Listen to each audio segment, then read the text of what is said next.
everyone, and welcome back to my channel. My name's Sophie, and this channel is chronicling my journey of living my best life with multiple chronic health conditions. Today I will go over the results of the invasive CPET, but as of the time I'm filming this, I have not yet heard from the doctors, so I can't really interpret what it means. I can just tell you what it says. As I said in previous videos, the pulmonary function test I had done right before the invasive CPET were worse than I had done the previous day. The previous day, my numbers were like in the 80th percentile, and then the day of, they were like in the low 60th percentile, like the 63rd percentile.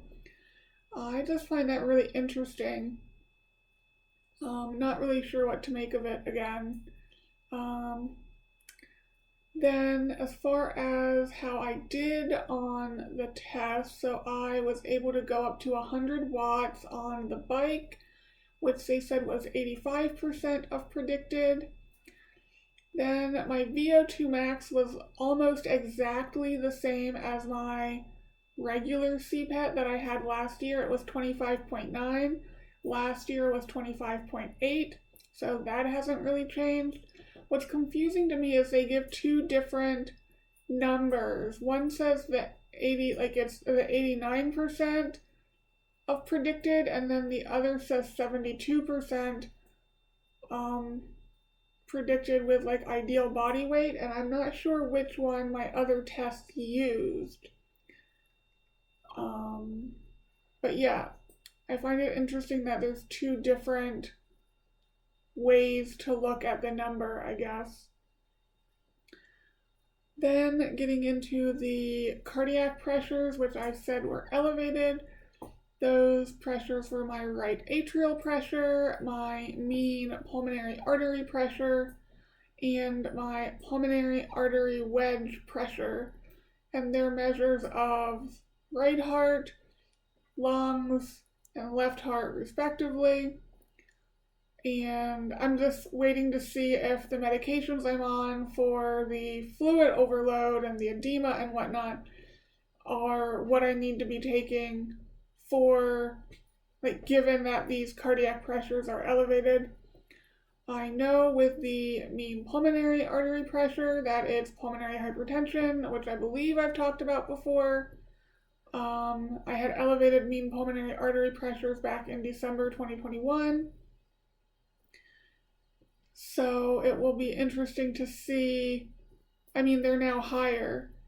So I'm assuming that the Lasix I've been on wasn't enough. We'll just have to wait and see. Then it was said that my peak circulatory power was decreased. I don't know what that means. I just sort of pulled out anything they said was decreased or abnormal, but a lot of it they didn't comment one way or the other, and I don't understand it all, so I'm not even going to attempt to say whether it's normal or not. During exercise, you do have on EKG leads. So at rest, I had a right bundle branch block, which isn't abnormal, but normally I was having an incomplete right bundle branch block. And this didn't state incomplete, it just said right bundle branch block. That's a tongue twister, guys. So I'm assuming it's not incomplete, that it's complete, which would be a change from before. And then during exercise, I also had ST depression. But when I was looking back at my old CPET, my original one from like 2010 or something, I also had ST depression then, so that's not abnormal for me. They didn't mention it on the one I had in 2022, so maybe it wasn't there. Then in terms of the tracheomalacia, or my trachea collapsing, I was, as you guys know, bummed I wasn't getting the stent because I wanted this to sort of show that it's not the trachea that's making me short of breath.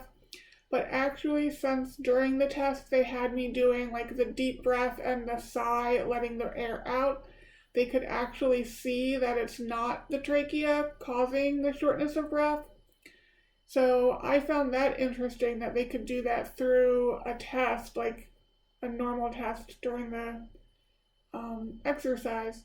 And I do vaguely remember doing the CPET in 2022 and them saying, oh, if we would have done this during the test, we would know whether the tracheomalacia was playing a role or not. But I didn't know what they were talking about. And apparently, it's that taking a deep breath and letting it out thing. Lastly, we come to the oxygen extraction part. And this was actually hopeful. I have been noticing that my arms do not burn as quickly when I'm doing things. I didn't know if I was just sort of imagining things or if it was a real phenomenon going on, and it is real. So the last 2 right heart caths with exercise I had, initially when I start exercise at that 2-minute mark, or even the 5-minute mark for the first one, I was using less oxygen at first, which sort of explained why my muscles start burning like almost instantly. And this test, finally, I start extracting oxygen right away. Now, my peak oxygen extraction still isn't high enough. It's not extracting as much oxygen as I should be, but I am extracting about 10% more than I was last year, which, considering it's not even been a full year, is pretty amazing. Last year, I think I ended at 52%, and this year, I ended at like 46% or something like that. Let's see if I can get it up real quick. Yeah, I can't get it up real quick, but I think it was like 46% is what I ended at, which is definitely better. So I am pleased with that. I think the increased mestinon, as well as all the other mitochondrial support supplements I'm taking, has played a role in that, and hopeful that, it continues to get better. But yeah, I just think that's awesome that everything sort of correlates to how I'm actually feeling. That's always nice. And that's really going to be it for what the results show. Again, like the results were like 12 pages of like information and table and graphs and everything. So obviously I don't know what it all means. This is just the little bit I was able to pick out. Again, waiting to see if the Lasix and now the Farxiga is going to be what I need for those elevated cardiac pressures. And I'll of course keep you guys updated when I get more information or when things change. But other than that, I'll probably do a different type of update over the weekend. I haven't really decided yet. I know the work week is always going to be crazy, so it will just depend on whether or not I can get a video in during the work week or whether I'm scrambling on Saturday morning to film something. But we'll see. I'm hoping with this sort of doctor thing over, I can sort of go back or start living more of my life and sharing that with you all. Not that I have an exciting life, but I don't want this to just be me talking about health issues all the time. I do have a life outside of chronic illness, and I want to show people that it's possible to live a life without chronic illness. With chronic illness, but still living a life. You guys know what I mean. Anyway, I obviously have some brain fog going on, so I am going to go rest for a little bit, maybe take a nap. And I'll talk to you guys on Saturday. Bye, guys.